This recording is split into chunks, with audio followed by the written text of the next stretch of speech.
You are an embarrassment to this name, my mother hissed, shoving the legal papers across the table. Shut down that pathetic charity immediately, or we cut you off without a cent. My sister Morgan laughed, loud enough for the entire country club to hear. Finally, she sneered. Go be poor somewhere else. I didn't cry. I didn't beg. I just gripped my phone under the table. They were threatening to cut off my funding, having no idea I was the one approving theirs. Before I tell you exactly how I flipped the script on them and the secret text message that changed everything, drop a comment and let me know where you're listening from and what time it is for you right now. I want to see who's part of our squad. I didn't cry. I didn't beg. I didn't offer a counterproposal. I just sat there, listening to the hum of conversation around us, the clinking of silverware, the confident laughter of people who believed they were untouchable. My mother, Karen, stared at me with that expectant look she always wore when she was waiting for me to fold. She expected me to panic. She expected me to apologize for existing and promise to dismantle my life just to keep my seat at their table. But panic wasn't what I felt. What I felt was a sudden, crystal clear coldness settling in my chest. It wasn't numbness. It was clarity. For years, I had viewed my relationship with them as a family dynamic. Messy and painful, but ultimately rooted in love. Now, sitting there while they threatened my livelihood, I realized it wasn't a relationship at all. It was a transaction. And the contract had just expired. My phone buzzed against my thigh. A single, short vibration. I slid it out of my pocket, keeping the movement casual, under the shadow of the white tablecloth. The screen glowed with a notification from Mr. James, the senior portfolio manager at the private bank that held the family trust. The message was routine, arriving at the same time every month like clockwork. Authorization required monthly lifestyle disbursement. $45,000 to Karen and Morgan. Approve. I stared at the numbers. $45,000. That was the price of their illusion. It was the money that paid for the membership fees at this club, the lease on Morgan's luxury SUV, the designer wardrobe my mother wore, like armor. For 3 years, I had tapped approve without hesitation. I had done it because I thought it was my duty. I thought that if I was useful enough, if I kept the machinery of their lives greased and running, they would eventually see me as valuable. I thought I was buying their love, but looking at my mother's cold eyes and my sister's sneer, I realized I hadn't been buying love. I had been financing my own abuse. My mother sighed, clearly impatient with my silence. Well, Brianna, we're waiting. Make the right choice. I looked at her, really looked at her. I saw the fear behind the arrogance, the fragility behind the diamonds. She thought she was the queen demanding tribute. She had no idea she was a squatter in a castle she didn't own. I looked down at the phone again. My thumb hovered over the screen. In the past, I would have trembled. I would have thought about the fallout, the screaming, the guilt trips. But in that moment, the only thing I felt was the cool, hard logic of a business decision. They had broken the terms of our agreement. They had threatened my work, the one thing that gave my life meaning. They wanted to play power games, fine. But they forgot the first rule of leverage: never threaten the person who signs your checks. I didn't type a paragraph. I didn't ask for an explanation. I typed a single word: denied. I hit send. The screen flashed a confirmation: transfer blocked. Account access suspended. Just like that. The flow of money that sustained their entire reality was severed. It was instantaneous. Invisible. Lethal. I slipped the phone back into my pocket and picked up my iced tea. The condensation was cold against my fingertips. Across the table, Morgan was laughing at something on her phone. Probably planning a shopping trip with money she no longer had. My mother was checking her reflection in a spoon, ensuring her mask was perfect. They were still eating, still drinking, still posturing, but they were already dead in the water. They just didn't know it yet. I took a slow sip of my tea, the ice rattling softly against the glass, and waited for the crash. You might be wondering why I sat there for so long. Why I let them insult me while I held the keys to the kingdom. It is a fair question. To understand why I stayed, you have to understand the trap of normalization. When you grow up in a house where affection is a currency and respect is a luxury tax you can never quite afford, you start to believe that being used is the same thing as being loved. You convince yourself that if you just pay enough, if you just fix enough problems, eventually you will buy your way onto the VIP list of your own family. That was the lie I had been living for 3 years. They didn't know it. But when my grandfather passed away, he bypassed my parents entirely. He saw my father's gambling habit and my mother's obsession with status. And he made a choice. He left the entire $60 million estate in a trust. And he named me the quiet one, the responsible one, the one nobody noticed as the sole trustee. He gave me complete discretion. I could have cut them off on day one, but I didn't. Instead, I became the silent janitor of their messy lives. When Morgan's boutique fashion line imploded because she spent the capital on parties instead of product, I quietly authorized the funds to cover her debts so she wouldn't face lawsuits. I filed it under business development. When my father lost $50,000 on a bad real estate gamble that was really just a poker game in disguise, I covered the markers so he wouldn't lose his reputation at the club. I told myself I was being a good daughter. I told myself I was keeping the family together. But really, I was just paying the overhead costs of their narcissism. I looked at them now. Across the table, my father, Richard, was loudly complaining about the service, his voice carrying that specific tone of entitlement that comes from never having to earn your own comfort. He was wearing a watch that cost $12,000 a watch.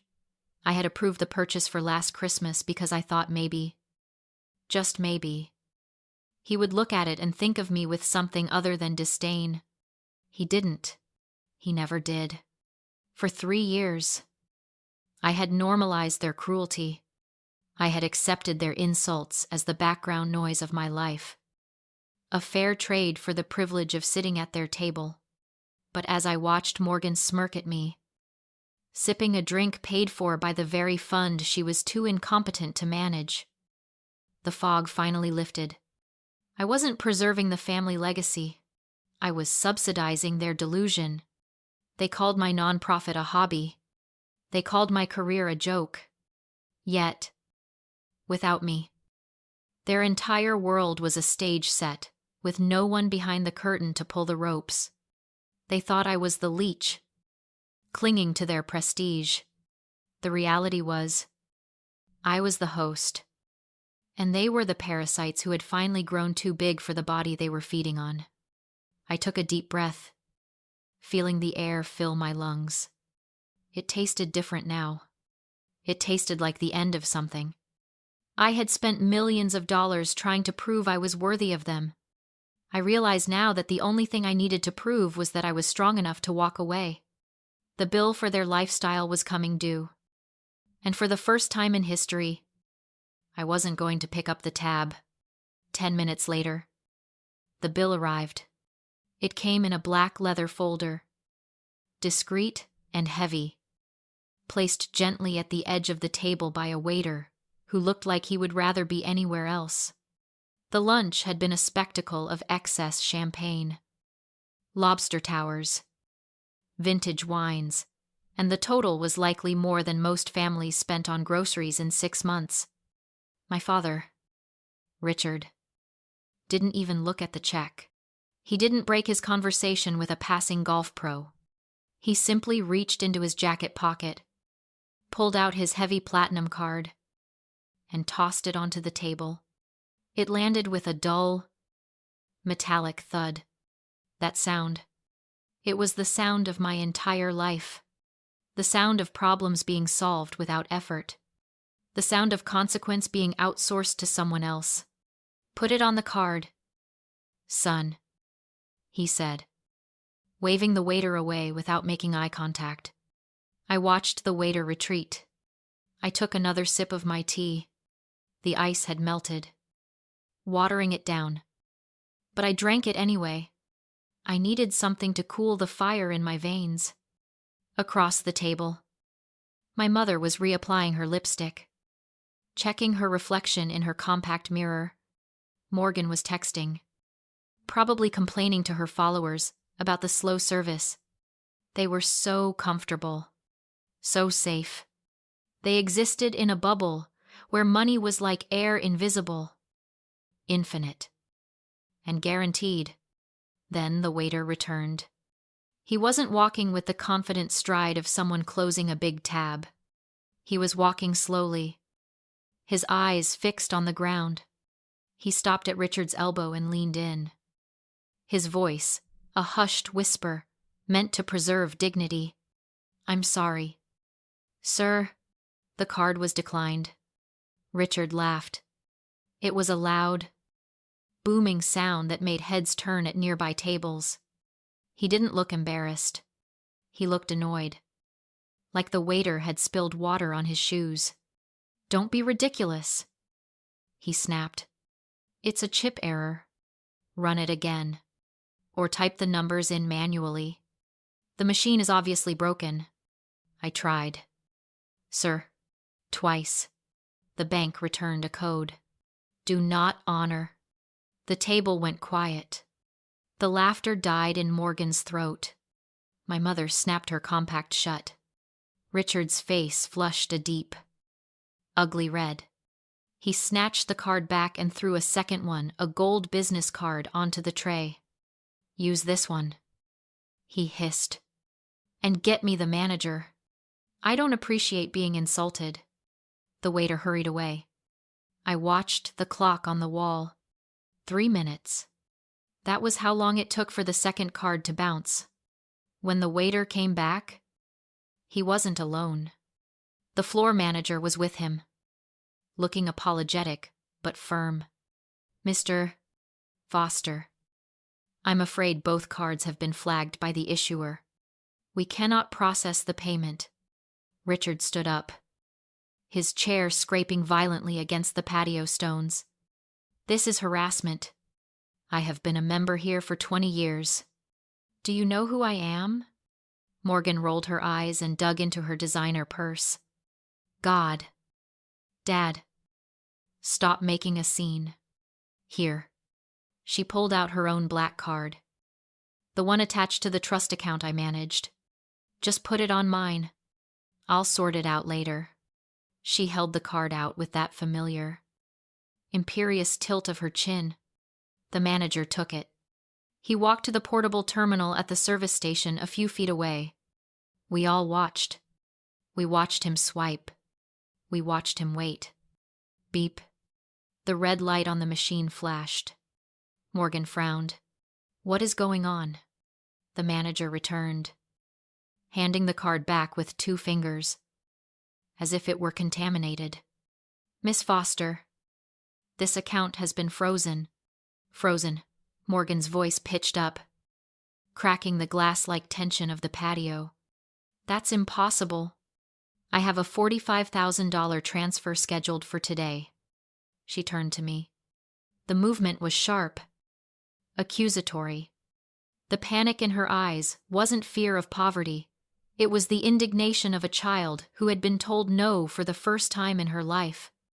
Brianna, fix this. My sister snapped. You messed up the paperwork again. Call the bank. Now. My mother piled on, her voice sharp with contempt. This is humiliating. You had one job: manage the accounts. How could you be this incompetent? They weren't asking for help. They were blaming the servant for the fire. Unaware I was holding the match. They still thought this was a mistake. They still thought I was their doormat. I looked at them, my father shaking with rage, my mother hissing insults, my sister staring at me like a broken appliance, and felt my last shred of sympathy die. I didn't apologize. I didn't reach for my phone. It's not a mistake, Richard, I said calmly. And I'm not calling the bank? I stood, walked out, and returned moments later with a thick manila folder, the nuclear option. When I dropped it on the table, the sound silenced them. It's a forensic audit, I said. They scoffed until I opened it.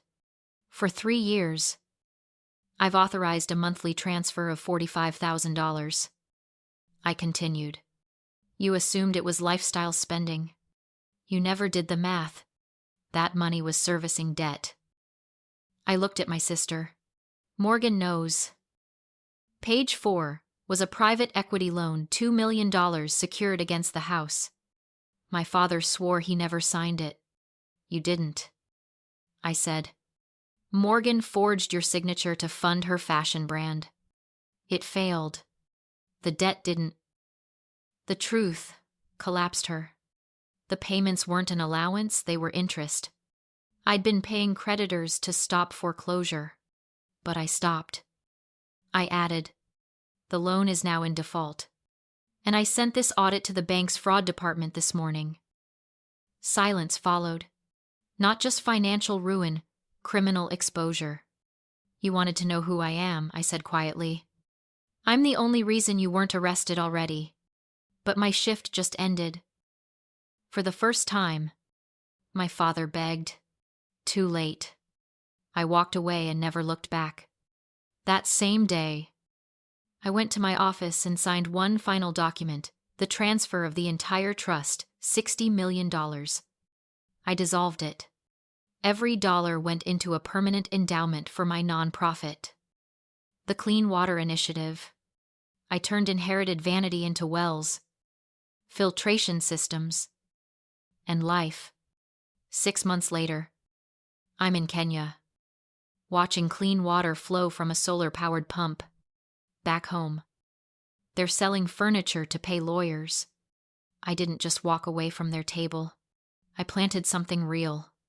And the view is better than the country club ever was.